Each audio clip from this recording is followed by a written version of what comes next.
Corey. How's it going, Meg? Funny meeting you here. We're here again in the chairs for Lean in Olympia. Yeah. We're here with some news and to reach out to y'all. Lean in Olympia has been going about 3-ish years. Yep. We've had an amazing run that will continue, but we're going to have a little break for about 6 or 7 months where we're going to rest. We're going to renew in our sense of theme and topic. We're going to reach out to you all to ask for suggestions for guests, and then we're going to restart in the summer. Yeah.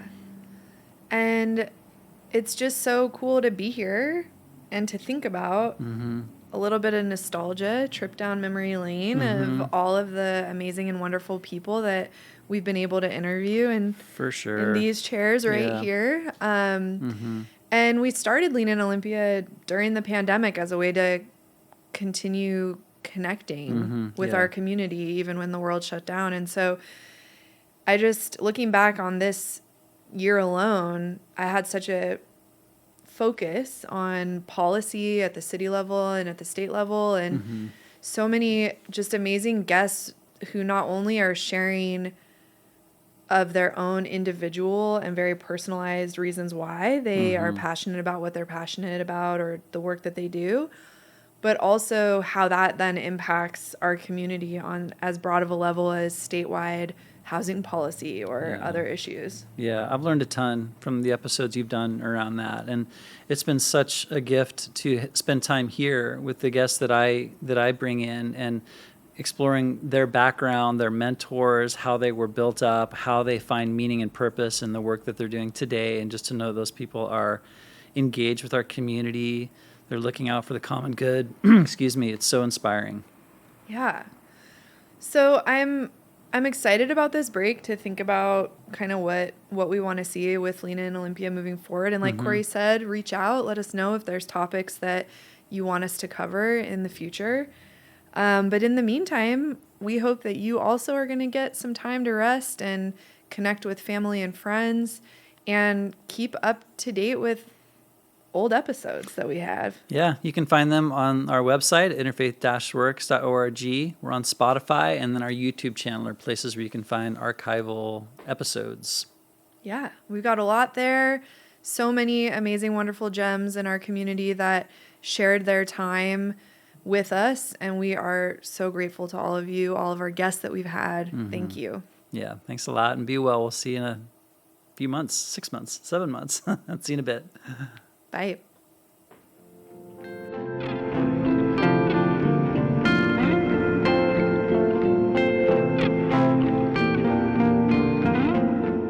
But one of the things I believe as a practitioner of DEI, diversity, equity, and inclusion work, but also as a teacher and a former coach and an athlete, is I believe I have a responsibility to lead by example.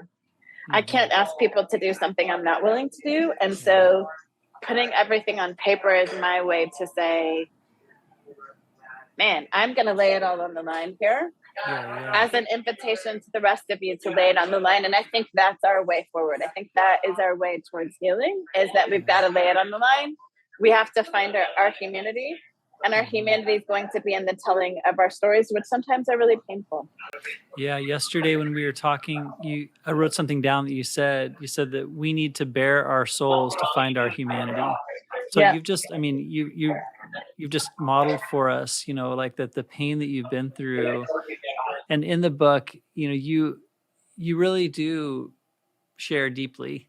And I also wonder what that's like, just kind of people having this public document about a lot of the vulnerabilities that you've, and pain that you've experienced in your life, and the way that you've chosen to share that. And we started this whole podcast out with you saying, like, this is the way that, that we build communities so that we can have spaces to learn in, and so I just appreciate the courage, the bravery that you showed in doing that.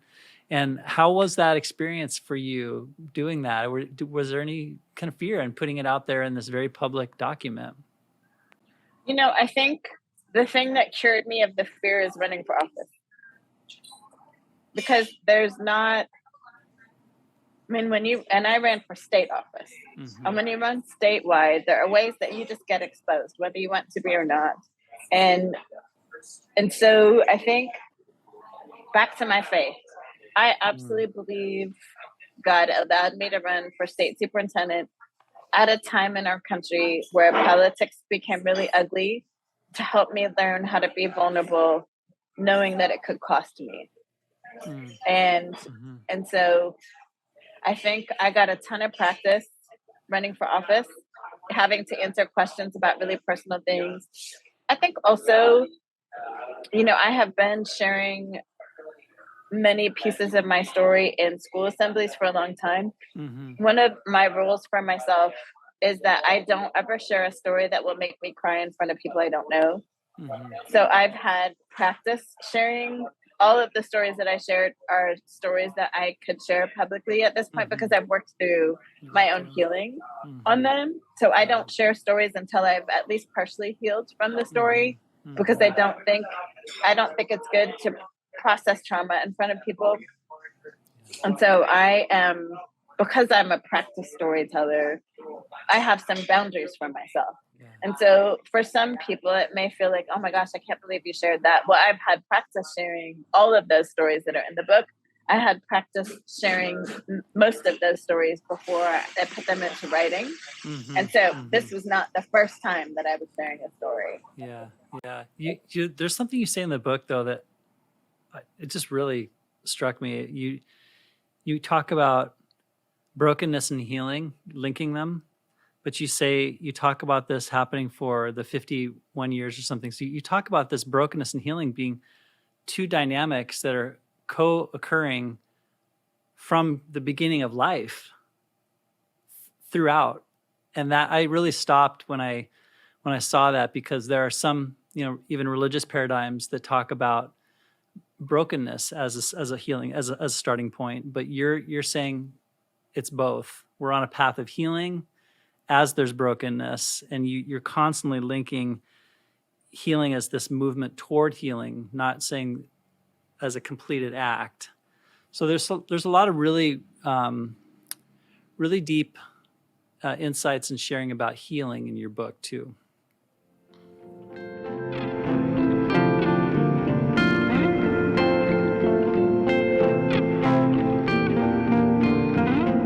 So then you ran for city council, and do you see a path, like even going back to when you arrived in Olympia, do you see a path that kind of works towards this decision of yours to move into civil service?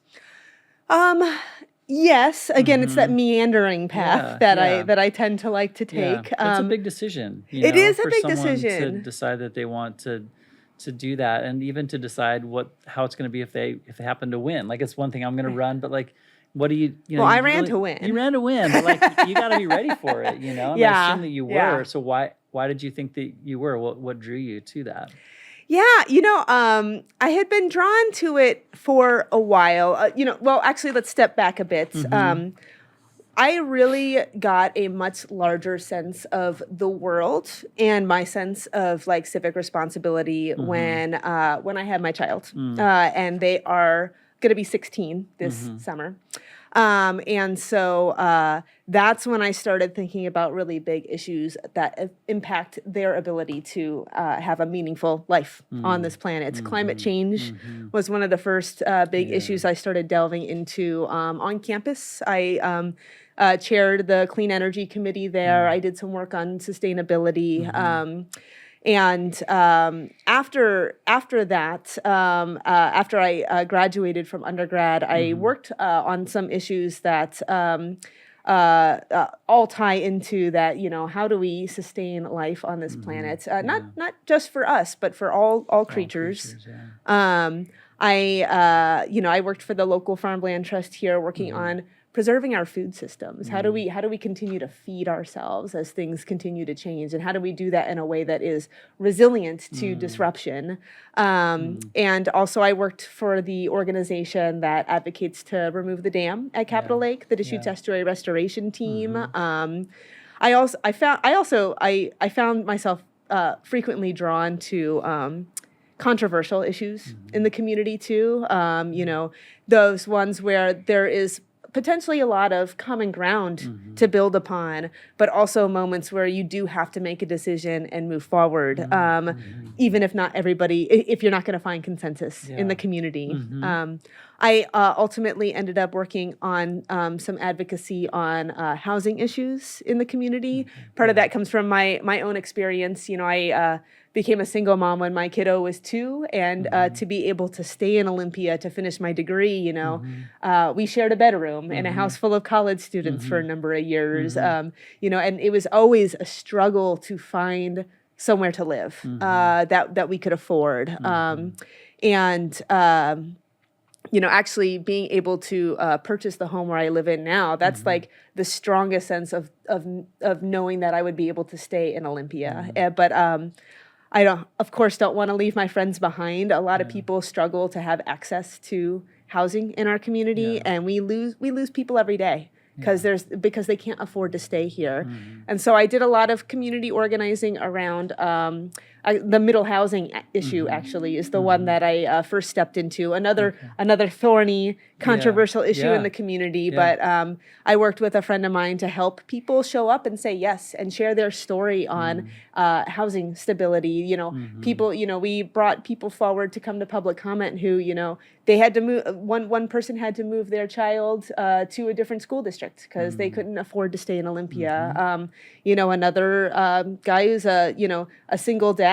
He can't see his child as often as he'd like to because he had to leave the community and couldn't afford to stay. So bringing forward those kinds of stories to just demonstrate that while there are people in the community who are concerned about neighborhoods changing, there are other people who are also concerned about just being able to live here. And so making sure that those stories are being told too, to help give that support to elected officials and make sure that they know that they know the decision that they need to make, even if it's a tough one to make. Yeah.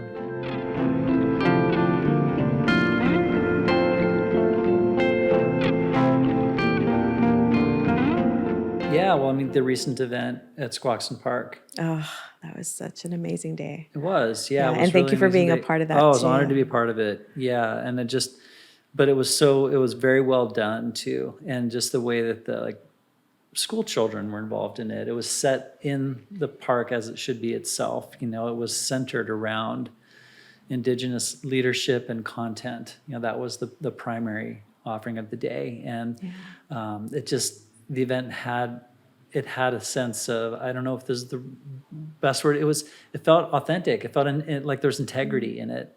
It felt real. And the Squaxin leadership, who I know who were there that day, they had a sense of being relaxed. They felt welcomed. They felt like they were there in their full selves from the folks that I talked to that day. And so it was a great event. In my mind, that's such a recent, wonderful example of the work that y'all are doing. Thank you for saying all of that. And to be able to walk away from that day and to hear from the tribe leaders, community members that were there, that it felt like a day of healing, that they felt seen, that they felt celebrated, that was everything to me. Anything else could have gone wrong. And if I had just heard that alone, that would have been it feels like success. We have so much work to do. This is just a part of that work. Yeah. That ability to celebrate, to recognize, to acknowledge, to honor, all of that's part of it. So that's probably one of my most favorite things that I've done so far in this tour. Yeah, it was great. It was a great event. Thank you. So one of the things I did doing notes for this is I kind of laid out the 3 words that are in your title: the inclusion, equity, and belonging. I was just kind of looking at them, sort of. Each one of these is like a universe, and there's so much behind each one. There's systems and theories and work to be done. One of the realities too, though, is that when the position was created, there were people who didn't understand why. Why do we need this position? Why is this work a part of our funded budget? Why is it needed? And so I was wondering, can we just reflect on these words and my hunch is that we need this position because there was something lacking, or there was an active aversion to inclusion or equity or belonging at the level of our society, So, I mean, how did you respond then to the position being created, or what do you say now to the need, the need for this position? Well, yeah, I do hear a lot from, like, especially before, I think in my previous role, like people, like, I guess a lack of understanding or maybe backlash about why are our resources being put into this. And really it's about fairness. It's about, justice for people that have been on the sidelines, that haven't had the opportunity to participate or to be served. And it's a continuous process too. It's not something that's just going to be a one and done thing. And we need everybody to be able to join in, to be reflected in the community, to have power and change things. It's not just about making spaces available either. It's about really making those like intentional asks and welcoming in. So there's so many aspects of it, but I don't know. I think I said this at council the other day. I said, I know what it feels like to feel like you're erased or like you don't matter. And I think about that a lot because there's a lot of people that feel that in this community. Imagine how amazing it will be if nobody feels that way, if they all feel like they have if they can feel welcome to walking in the door at City Hall. When I still feel from folks or hear from folks that there's a lack of trust, or they don't even want to go into a government building. Or, if we like saying things like, if you guys offer, something for the community, they're not going to come because they hate government. How amazing would it be if we change that narrative, if we really do make it, welcoming spaces, and we are in collaboration with, in community with folks from the, the different groups, different communities. Yeah.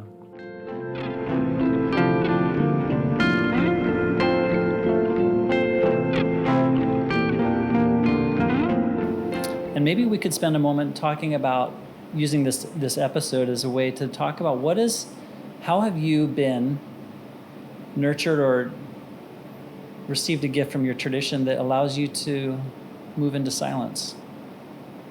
Oh boy. Okay, here we go. This is great. I love the silence. God's first language is silence. And we balance our contemplative lives with our lives of work, ora e labora. We have silent days every month. Back in the monastery part where our rooms are and kitchenettes and things, we practice silence. We're quiet. We don't slam doors. We don't run down the halls. We don't raise our voices. We don't speak in our, if we don't entertain guests in our bedrooms. It's about silence so you can listen. We have, we just in June had a week-long silent retreat in place. We were still in the monastery. We have a strong tradition of contemplative prayer, which is prayer in silence. I have come to, and then not just outward silence, it's the interior silence as well. And I'm just coming to understand what that is. It is transformative. Benedict was all about quiet silence, not raucous behavior. Joy, yes, sober joy, but not loudness. And there's a stillness that always can go deeper. And that's what I discovered in the monastery, even when I was just a retreatant and an oblate, and that the silence there is deeper. And there's always a new level of silence to discover. And I think that is going deeper inside, connecting with what we believe in our tradition is the indwelling Trinity, the indwelling God we meet, and who is in a way indistinguishable from our true selves. And silence, I believe, and it doesn't mean silence replaces other kinds of prayer. It absolutely does not. But I don't know how I could exist now without these long stretches of silence. And after Compline in the evening, for monasteries that pray Compline, but we also observe there is a silence. We joke about monastery midnight, which is 8 o'clock, and everything shuts down. It's like we're done. And it's called the Great Silence until the following morning. So the contemplative prayer allows us to listen instead of just talking, to listen and to be still. And out of that, I truly believe flows the love, the compassion, the desire to serve. They're not separate. They're not something I personally manufacture. It comes out of that silence and that indwelling. It's an amazing, it's truly, it gives life joy. Jan? There's a strong, at least in the Tibetan Buddhist tradition that I'm familiar with, there's also a strong component of silent retreat, and when you mentioned in the scene in the movie when both of the stars were silent initially in those moments, I think that they've probably both learned from experience that their responses are improved by taking a minute to notice and take in the situation and be aware of it in a bigger sense than just feeling like you have to fix the problem right now, that you know the best answer, and if the other person would just listen to you, then their problems would be solved. So I think this separating yourself from the situation is a very valuable thing in terms of staying out of trouble and not making things worse. And it helps protect yourself a little bit so that you can be a better helper if your help is in order. Yeah. So yeah. I'm a fan of silence. I do a lot of solitary activities which involve, well, if you're solitary, it's pretty easy to be silent for 4, 6, 8, 12 hours, whatever. Yeah.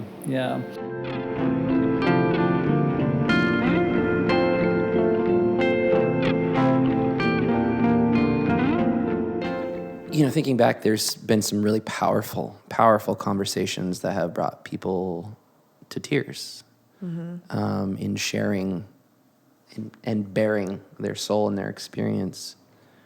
How has that affected you? How has that changed you, being in that emotional space with our community members? It's made me super grateful that, I don't know, just that there are so many people in our community who have been through really intense things and are at a place of so much personal healing that they can share those things publicly. And I'm like, that's freaking beautiful, because there's so much hurt and pain, and we know that, and we see it every day. But to have been able to work through some of those traumas to the point of being able to share it with someone else in front of a camera, in front of a microphone, that's really cool. And that gives me a lot of hope. I think that gratitude is a huge piece of that. And just also remembering how much everybody is going through all the time. And again, going back to that, the moment that you see for somebody is only one tiny blip on the trajectory of their entire life. And they had this whole life before whatever it is that you're seeing, and they're going to have this whole life after whatever it is that you're seeing. And so it helps to keep perspective, I think, and context really at the forefront. And that, for me at least, allows me to withhold maybe judgments or biases that I might be holding, or at least be able to recognize them in myself. The other thing I want to call out with this is that I really appreciate the way that Corey interviews everybody, and that we kind of both have our like through lines of, you know, something we bring to every interview that we do. But for Corey's interviews, he's always looking at like, what belief system got you to where you are today? And that always really helps me remember of like, what is my belief system that got me to where I am today? What are those, again, like anchors that allow me to do the work that I do in myself and in my community, and to try to reconnect to those things as regularly as possible.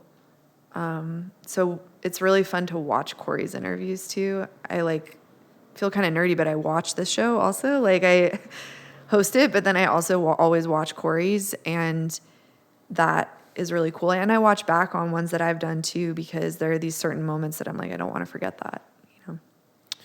I'm curious to know what's one of the ways that you've observed. I know Corey's not here, and it would be awesome if he was here to be able to chat and ask you both this question. But like, what ways have you observed your colleague moving along their growth, like moving along their path? What are some of the big takeaways in your observation of your co-host?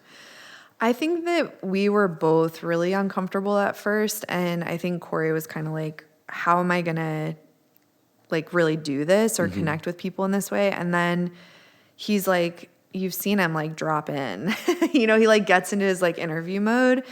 And that's really cool because, and I don't know what he would say about this, but I think that that's really cool because he's so often in a leadership position in all the work that he does in the community, where he's kind of having to like,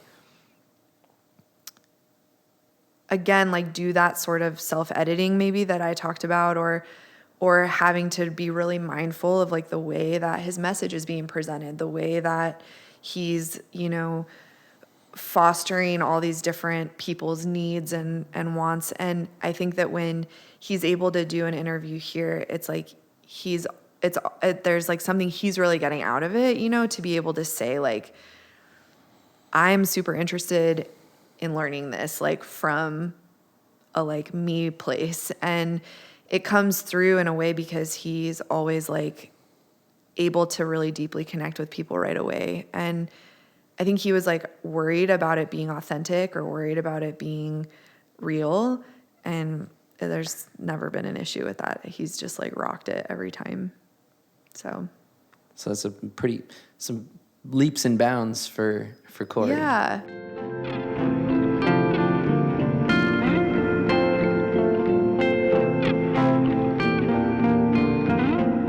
And I think too that for me, so much of my own like healing journey is that I had to find myself as a worthy person. Yes. And I think that is something that to me is so kind of inspiring about the cultural center that you have, is this, like, you are centering cultural empowerment and like providing a space for people to be empowered in their own cultural identities and be celebrated in their own cultural identities. And like, I think it's such a beautiful thing. I don't even have a question around it. I just want to hear from you of like, is it like, that's part of the vision and that's part of what you're doing there. Yeah. And can you just speak to some of the ways, I guess, that happens? Because it's not only about providing healing and hope and awareness to the community, but it's also like within ourselves, I think.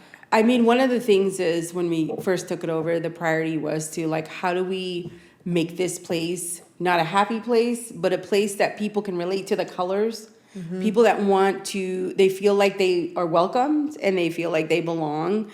And so and when people walk through the doors, they see the art, they see these messages, these affirmations, or I think that's the word. Like, how can they just relate to some aspect of the center, whether it's color, whether it's art, but also just show up your full self, like organically your full self, unapologetically, And I think that that's really hard to do because we're so programmed to wear all these different hats and be all these different people, right? But when people come in, it's like one of the things is like, this is a no judgment zone. Yeah. This is not where you just say sorry all the time for just being you and existing. Yeah. And to really check, like, what, like, I ask my staff and people, like, what are you saying you're sorry for? Yeah. Like, it's okay. Like, you did not intentionally set to do something. When we're just accustomed to saying we're sorry, it's almost like, I'm sorry for even being existing. And I want people to feel like you matter, no matter where you're at, where you're coming from. In this place, you belong, and you deserve and should be yourself. Yeah. Some of the things that we don't do is like, we don't acknowledge different titles and people that are coming in there. You don't need to wear your name badge, what you're doing, unless it's specific for training and you need to. Yeah. But those are things, we don't do like VIP events in this because we're really not trying to do this otherness. We're not trying to do the center where if more people invest in us, support in us, that they're up here versus a single mom who pays every single month for $20 because they believe in that place. So we're really thoughtful in like, how do we not segregate, and have this, like when people want to, we want to do a VIP thing for this. It's like, well, how come these people are here? And just because somebody has money, do they really have more worth and value? No. Yeah. How can we change that? Can you do it a different day so it's not like visually seeing that the VIP folks are over here and the other folks are over here? We're not trying to do those things that we're so accustomed to, Yeah. So I don't know if that answered your question. Yeah, that's so awesome. I mean, what are some of your favorite events that are happening there right now? Like, so the Cultural Community and Job Training Center, I mean, we've been there for 1 year now. June will be our second year, and we'll be doing our second annual Juneteenth event. Whenever we do any type of cultural event, it is not, some of the guidelines is, it is not through the lens of educating and entertaining everybody else. It's not just a good time, let's eat, let's dance, and let's listen to some music. That can be part of it. But the way that we have been culturally celebrating, to me, is not really deeply understanding who are the families and people that are in our communities. Yeah. What is their customs and traditions like? Is there food? Can we have food at our place that's represented by their community members?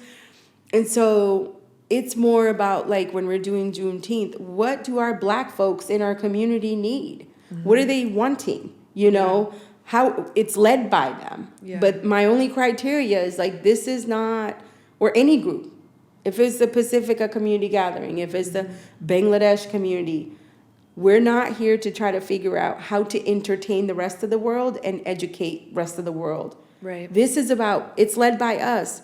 What is missing in this community within our communities? Yeah, like a place of belonging for... Yeah. Not just like, wow, we need to get 200 people here and we need to have this music and we need to have this because this is what the norm is. We should do a luau and do this and this because this is what we've been doing historically for cultures. And I'm trying to shift that narrative. Yeah.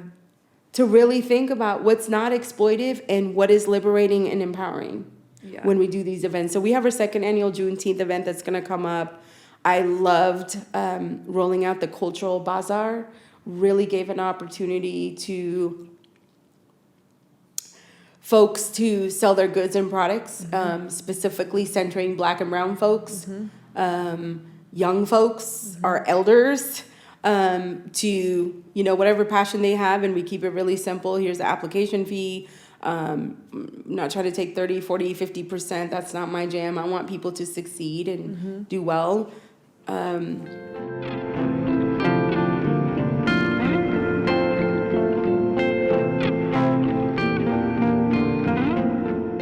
So yesterday you and I talked on the phone a little bit, and one of the metaphors that we were playing around with is like a recipe. Like when you come into an organization, there's certain things you need in a recipe, or else it's just not going to work. Like core ingredients.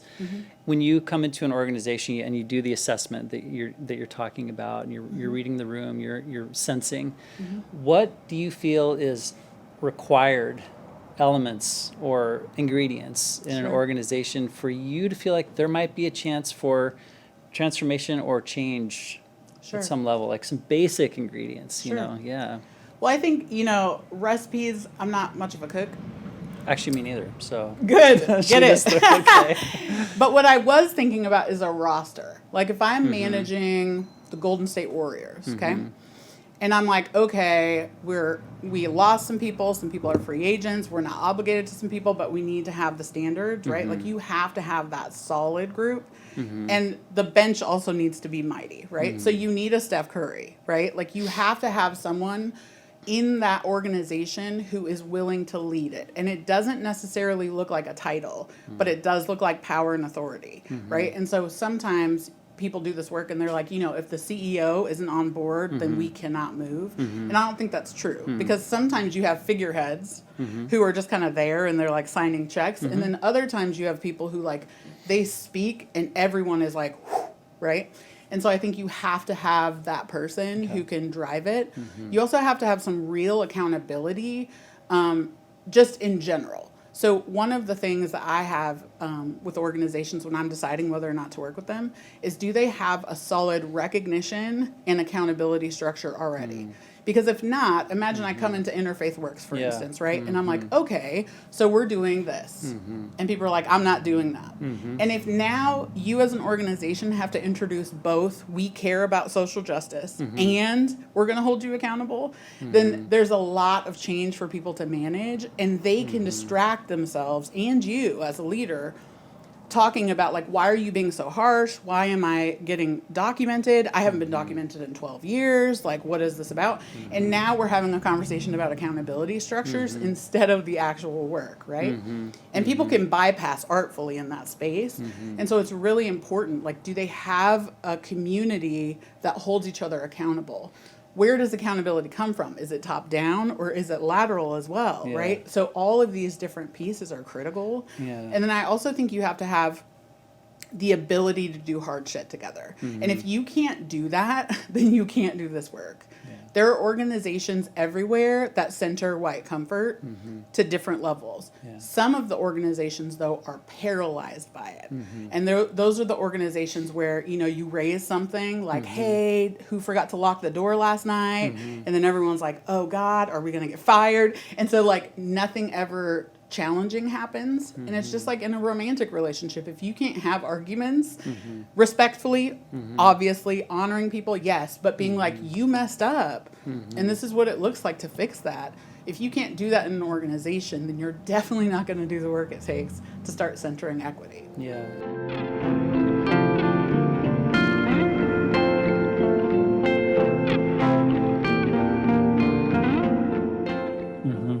And I'd like to take a, a perspective through each of you to other countries where you might be seeing examples of legislation or at least culture that you see as inspiring towards mitigating gun violence. However, before that, Will, I wanted to note that you referenced the Second Amendment, and one of my inquiries today was at the formation of such an amendment.